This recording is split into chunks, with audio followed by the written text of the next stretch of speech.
Namaste and Tashidale. First of all, I would like to mention that it is a great honor for us to welcome you all to this occasion, commemorating meeting, celebrating the birthday of His Holiness the Dalai Lama.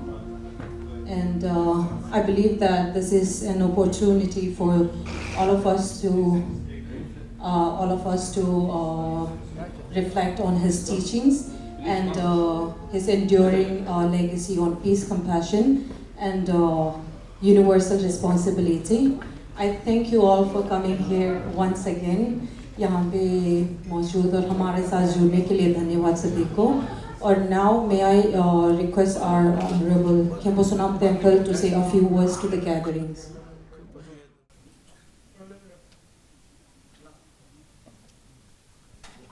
Tashidale, Namaste.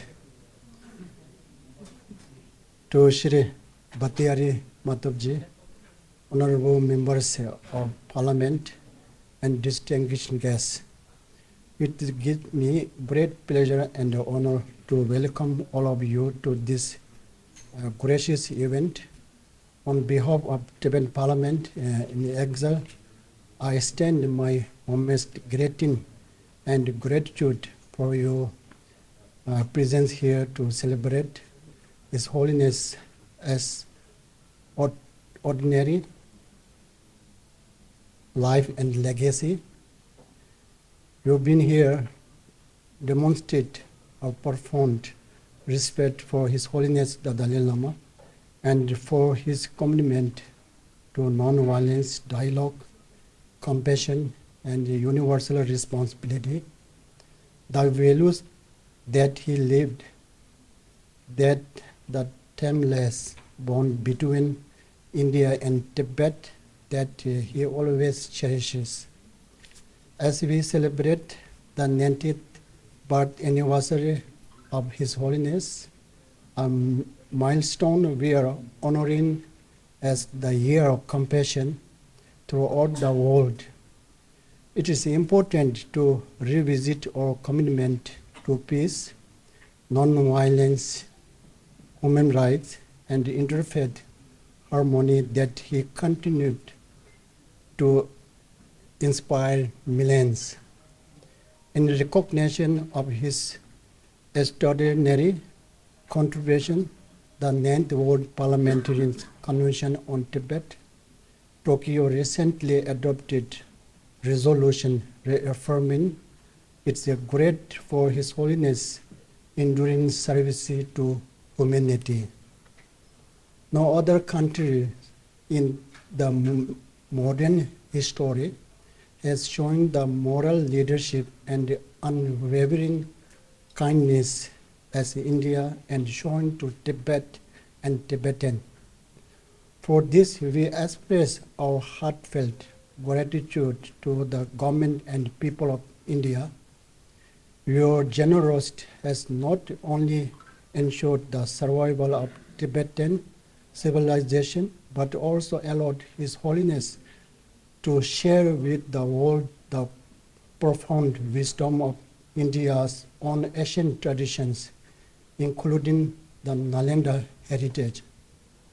I also wish to congratulate and thank the leadership of the all-party Indian Parliament from Tibet, convener Shri Bhattiari Matabji and co-convener Shri Tepi Gaoji for their leadership, guidance, and support in convening not only this meeting, but also for their commitment to do more and better each time we meet for the just cause of Tibet. With your steadfast commitment, all party Indian parliamentary from Tibet has amplified Tibet's voice and strengthened our struggle for justice and dignity both domestically and internationally. As we celebrate the Year of Compassion, let us not forget the suffering of the Tibetan inside Tibet, who are enduring the injustice through non-violence, the path shown by His Holiness the Dalai Lama, urge the honorable parliament members to stand with Tibet at the darkest period of our history, so that the voice of truth is not silenced. Thank you once again for your presence in celebrating the wisdom of His Holiness the Dalai Lama, the Apostle of Peace and Compassion, and for standing with truth. Thank you so much. Thank you.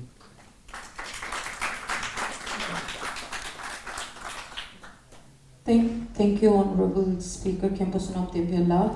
And we are also going to mark this special occasion with a cake cutting session. And I would like to invite Shri Bhartuhari Mahtab ji and Khenpo Sonam Temphela Kumud Speaker to cut the cake, to join us in the cake cutting session.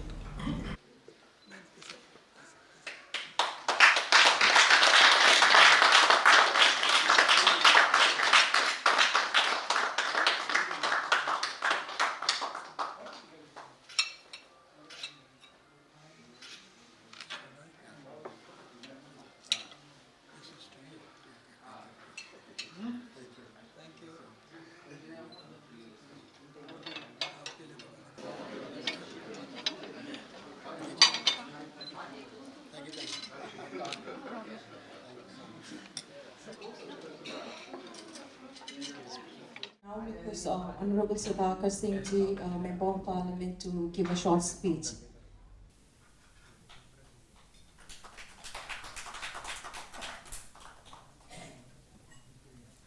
आदरणीय भर्तृहरि महताब जी, आदरणीय वीरेंद्र सिंह जी,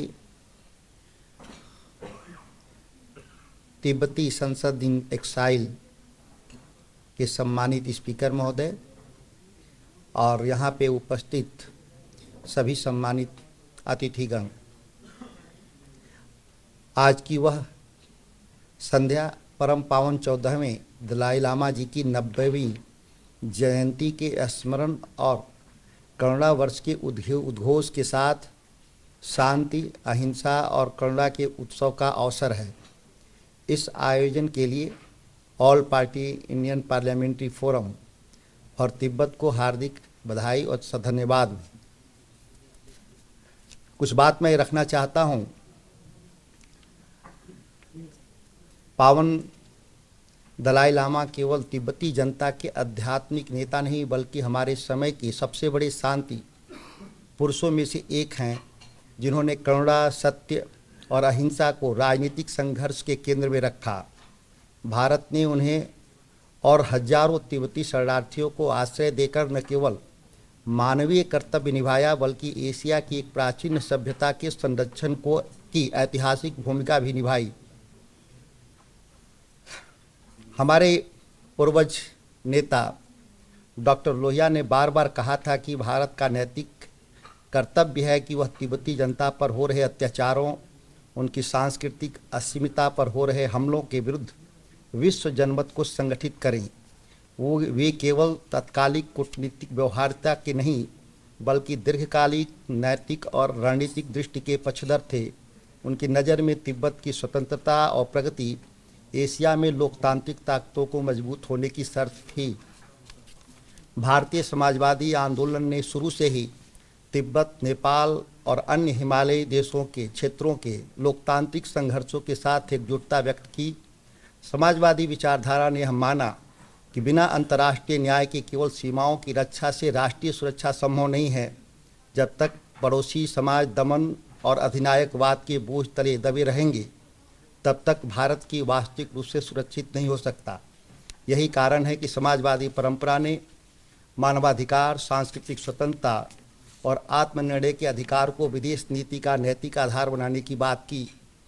आज जब तिब्बत की सांस्कृतिक विरासत, धार्मिक स्वतंत्रता और पर्यावरण पर गंभीर संकट है, तब लोहिया और समाजवादी आंदोलन की यह आवाज़ और अधिक प्रासंगिक हो उठती है।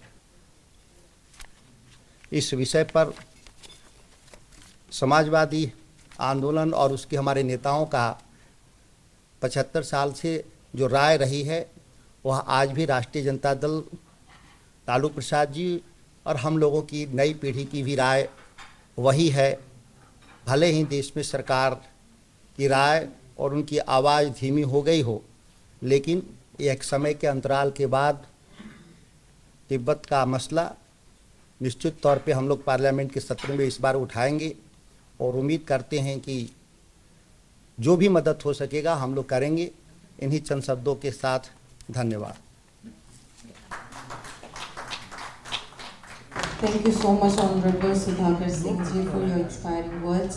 May I now request Virender Singh ji, Honorable Member of Parliament, to give a 2-minute speech. धन्यवाद। हमारे बीच में उपस्थित भर्तरी महताब जी, जो हमारे सांसद सदस्य हैं, और भाई सुधाकर सिंह जी हैं,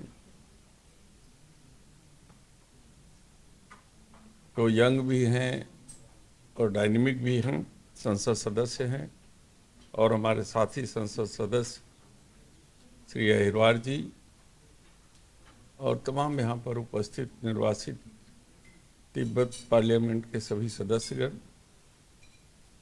मित्रों और दोस्तों,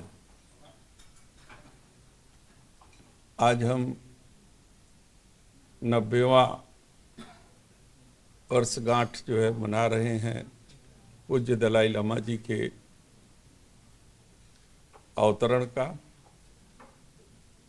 और इस संदर्भ में हमको लगता है कि पूरे वर्ष भर जगह जगह सब लोगों ने इसको मनाया और सेलिब्रेट किया। गांधी जी के पद चिन्हों पर चलते हुए पूज्य दलाई लामा जी ने जो शांति को हथियार बनाया, अहिंसा को हथियार बनाया, और उसके जरिए अपनी देश की जो है सभ्यता, संस्कृति और पहचान को बचाने के लिए लगातार संघर्ष करते रहे।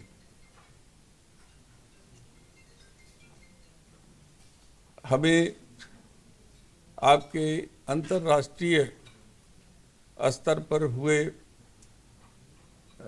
सांसदों के सम्मेलन में भाग लेने का अवसर हुआ जापान में, और वहाँ जाने के बाद बहुत सी चीज़ें ऐसी थी जिसकी जानकारी मुझे नहीं थी, लेकिन जानने का अवसर मिला,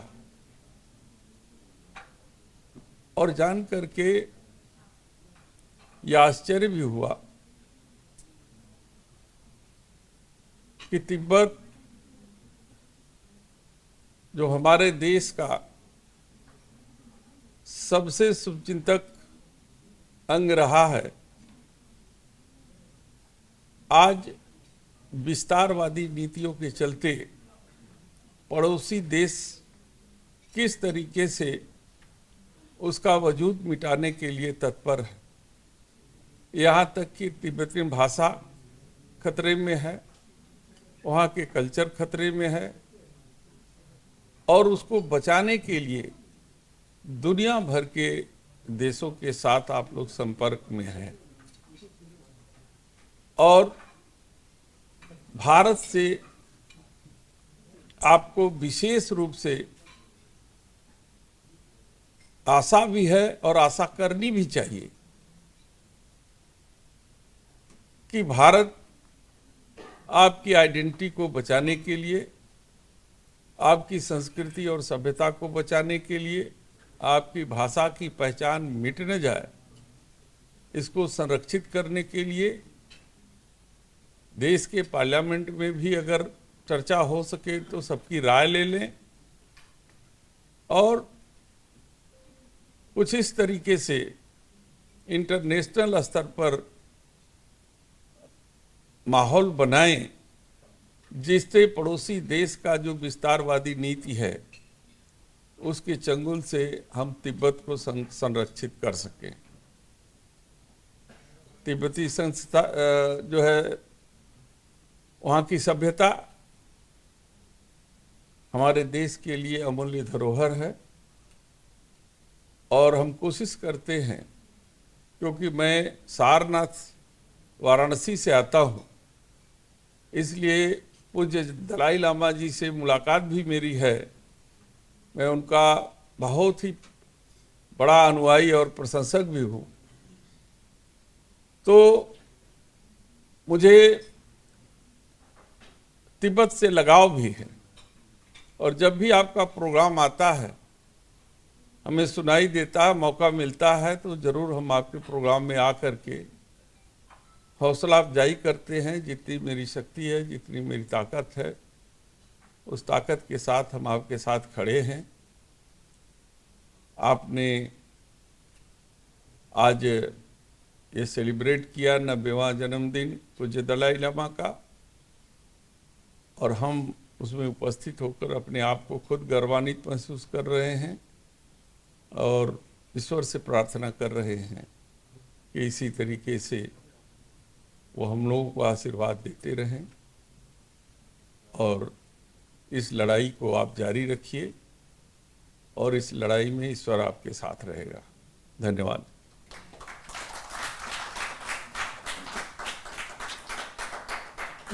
Thank you very much, Sir Virender Singh ji, Honorable Member of Parliament, हमारे बारे में ये शब्द और भाषण देने के लिए, और धन्यवाद, तहे दिल से धन्यवाद करना चाहूँगी। और इसके बाद मैं चाहती हूँ कि sir Narayan Das Ahirwar, Honorable Member Parliament, भाषण दें।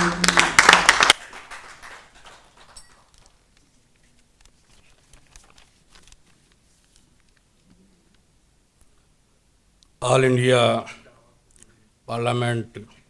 Parliamentary forum for Tibet, Dalai Lama के 90 सेलिब्रेट के शुभ अवसर पर हमारे बीच में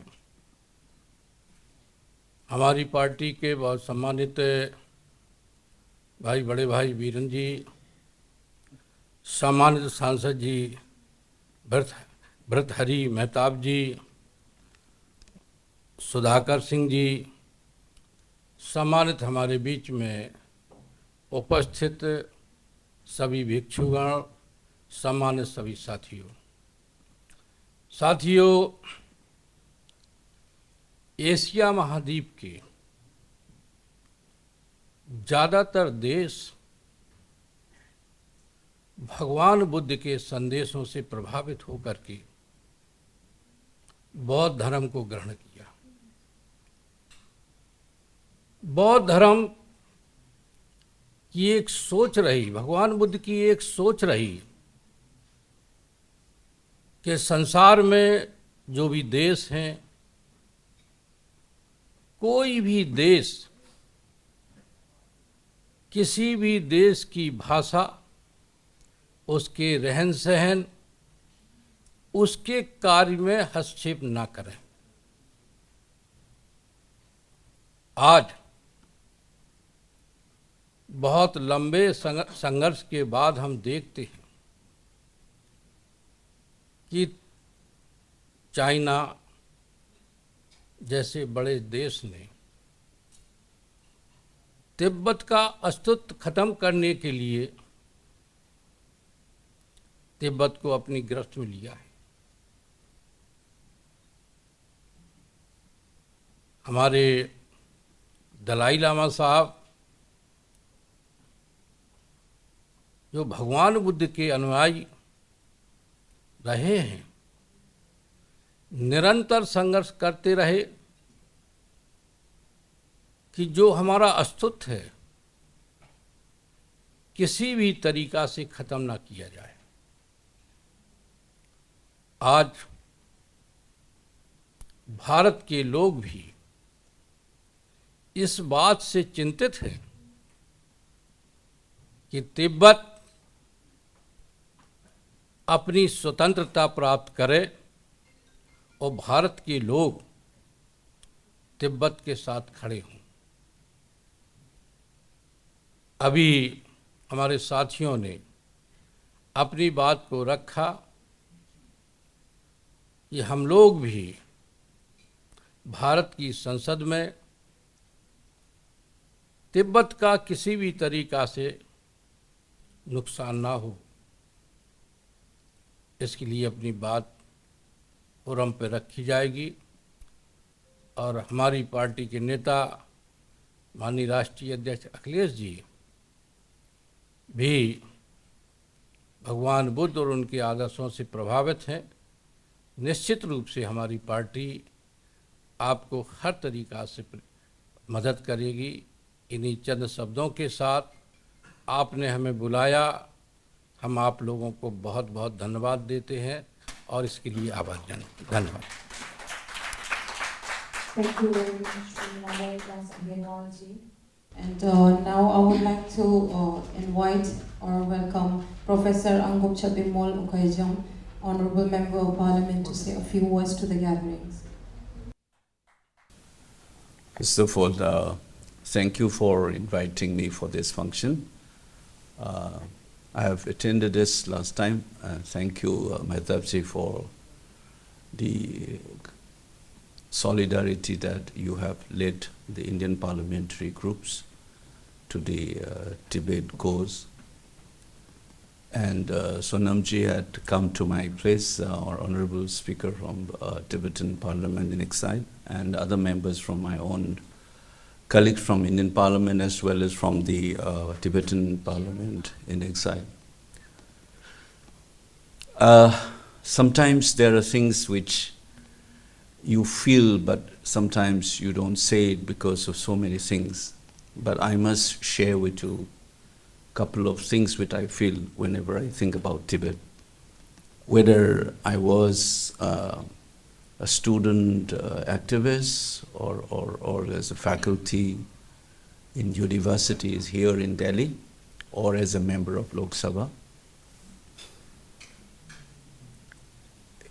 One of the things that we have seen in human history is that, I don't know, this happens only among us human beings, that we try to destroy a particular group of people. This in human history, so many examples are there. In 20th century, we have seen what the Nazis and fascists have done to the Jews, to destroy them as a people. And the struggle continues despite the sense and sensibility that modernity has given us, that everybody deserves to be respected, every people needs to be respected, and they have the right to exist with their culture, not only in their physical existence. One of my former colleague and renowned sociologist, Professor T.K. Uman, once used a word which I like. He said, besides genocidal violence, there is also a cultural side, that you try to destroy a culture. But he was giving an interesting example from Bihar. He said the dominance of Hindi is so much that many of the people in Bihar who speaks Angika, Magdi, all of them started writing as Hindi speakers and population gets shrunk. There are known forces, unknown forces which works against people, but against the Tibetan people, there is a deliberate mechanization by the state, which is very unfortunate.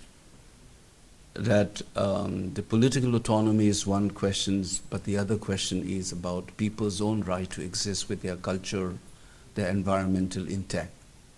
I think it is, the world should take notice of this tragedy that we are hearing from Tibet.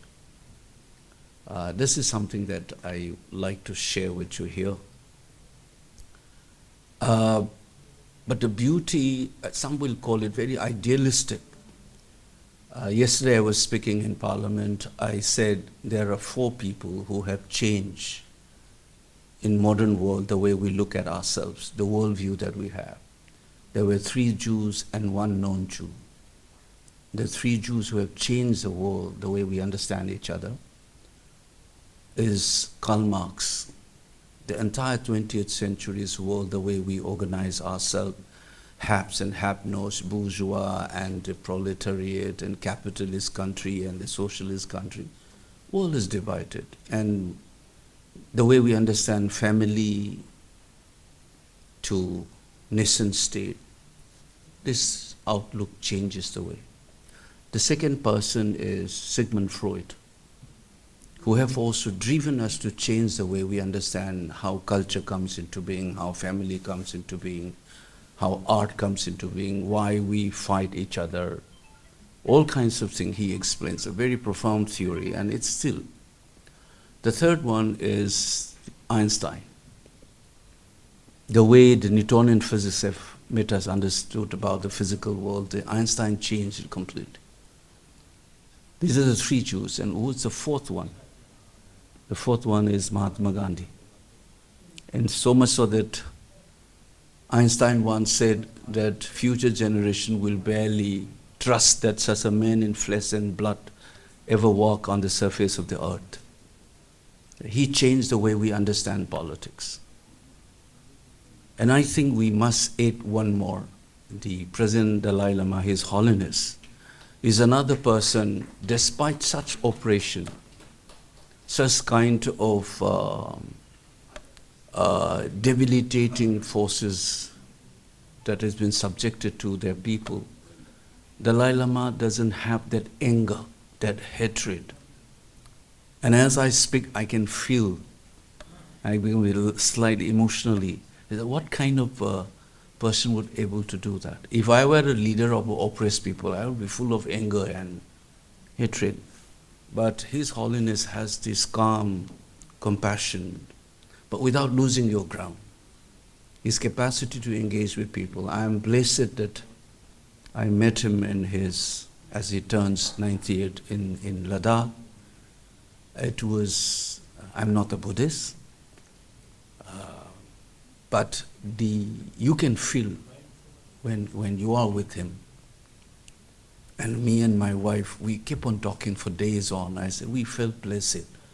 Met him in Ladakh to touch his body, and he keeping my hand on his head or me. That it is a once in a lifetime experience for me, and I'm saying that is the kind of spirituality, and without having that hatred or the negativity, you have this positive energy flowing from him.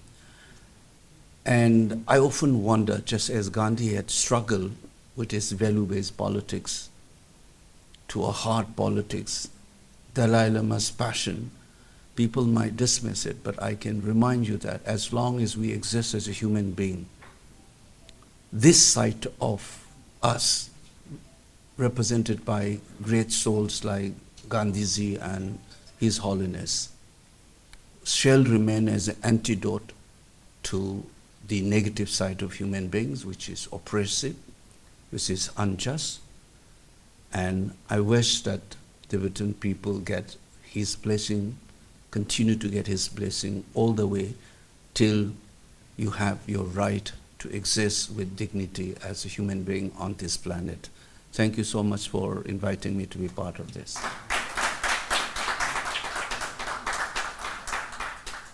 Thank you very much, Professor Anupam Shah, for your kind and inspiring words for us. Thank you once again. And last but not the least, may I please request Honorable Bhartuhari Mahtabji, convener of All-Party Indian Parliamentary Forum for Tibet, to address the gathering. To observe the 90th birth anniversary of His Holiness Dalai Lama. He is amongst us. As Professor just now mentioned, many of us have met him, have interacted with him, and as passionately as he said, have touched him and have also got his blessings.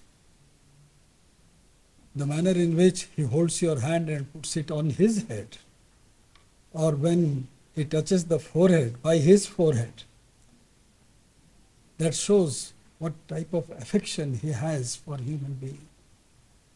Person who is totally unknown to him, he never cares what the other person is, what are his antecedents. But the moment I believe, when he sees someone, he sees through him.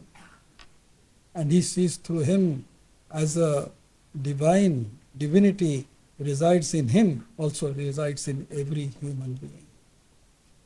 That is recognized by His Holiness. Very rightly, Sudhakarji mentioned in his own way. He has given a past history of last 75 or 80 years, especially from the 50s,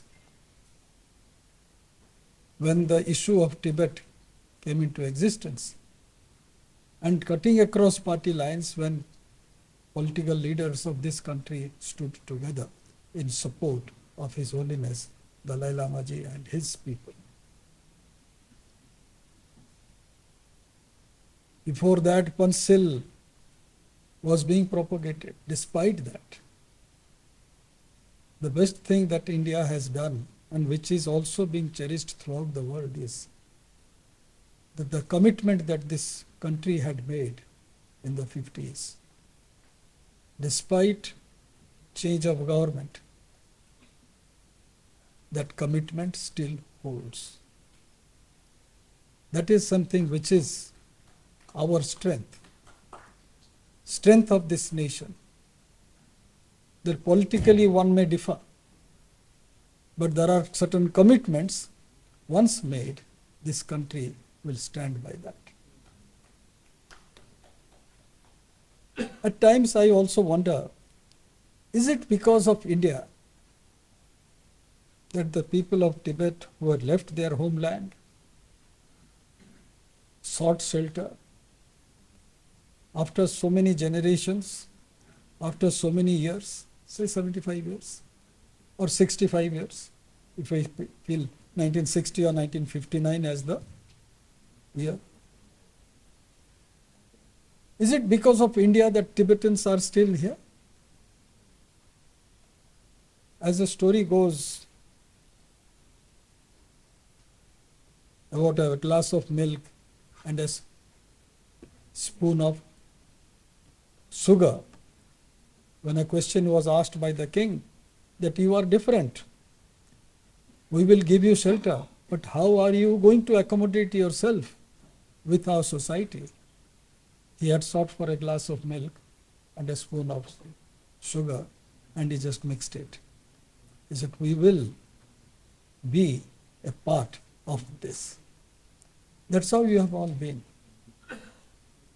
But today, being the year coming to an end, and as we are celebrating the 90th birthday of His Holiness Dalai Lama Ji, the word that which we have to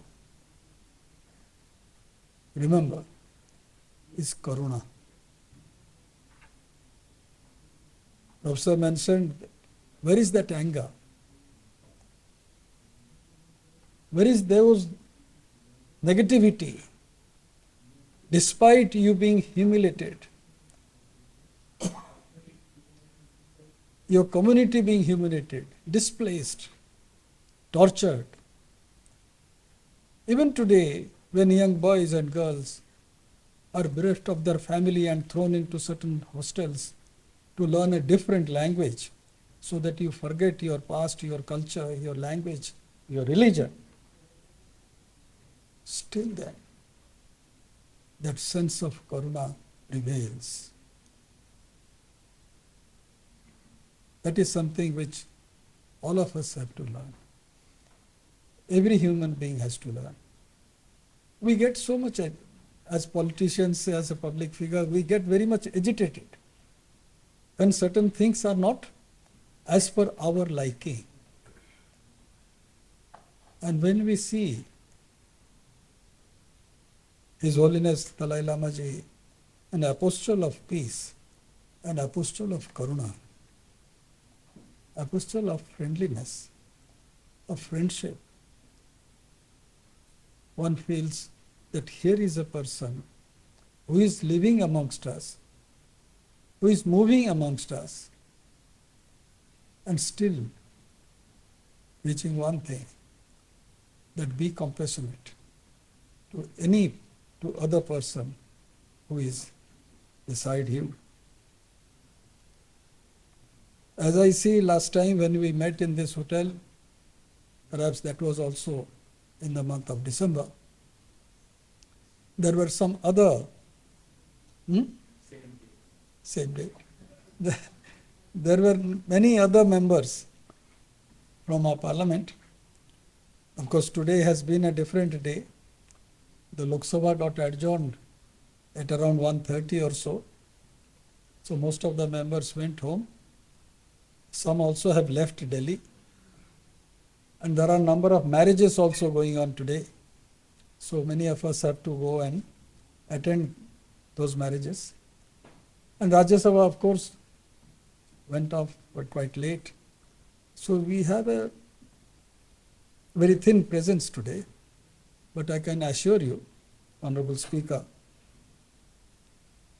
many members in Parliament are with you, with your cause. We are with you. I have heard, because during my last 30 years of my experience in Parliament, I used to always say, it is Indo-Tibetan border. I never say Indo-Chin border. It's the Indo-Tibetan border.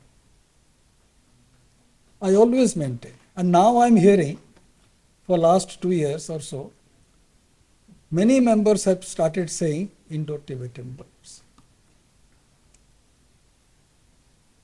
We don't recognize that border as the Indo-China border. As an individual citizen of this country, I have my right to speak. I say it is Indo-Tibetan border. I don't say Indo-China border. We may develop our trade and commerce with China. That is a different matter. But India and large number of people of this country believe to protect and preserve the intrinsic value of every civilized society. We have, as student of history, many of you must have known, number of civilizations have perished. But India has been a cradle to preserve civilized societies. And they preserve it as they are. In Odisha, we have a small settlement of Tibetans in Chandragiri. Of course, comparatively, they are very small. But as they have amalgamated with the society around them, it is something which is to be learned. At times I wonder, as Professor mentioned about 3 Jews, for more than 1800 years they were persecuted. More than 1800 years they were persecuted till they got a homeland. That is their history. There are many other such communities who have also been. There are certain communities who are lucky enough to preserve in their own homeland, as in Australia and in New Zealand. But we, sadly, we have you amongst us. And there is hardly any rancor amongst the Indians and Tibetans. We are brothers. I remember in one airport, it was a chance encounter with His Holiness. He said, "Where have you been?" "No, I have been to Odisha." He said, "What for?" "No, Odisha is my guru." That's what he said. Odisha is my guru. Those voice actually echoes in the mind. The tremendous affection he showers upon you, I believe, will continue to shower upon us, all of us, in the days to come, and will help us to lead a peaceful life. Thank you very much for all of you who have come here and for organizing such meetings. I just heard Brijesh ji mentioning about his visit to Japan. I could not make it that time. And I believe those members who had gone there, we should meet more frequently. And I believe Mr. Jhangda ji is here. We believe number of members, when we gather again during budget session, if the honorable members from the Tibetan assembly will be there, it's okay. Otherwise, we can meet and also take up the cause of Tibet. Thank you. Thank you very much.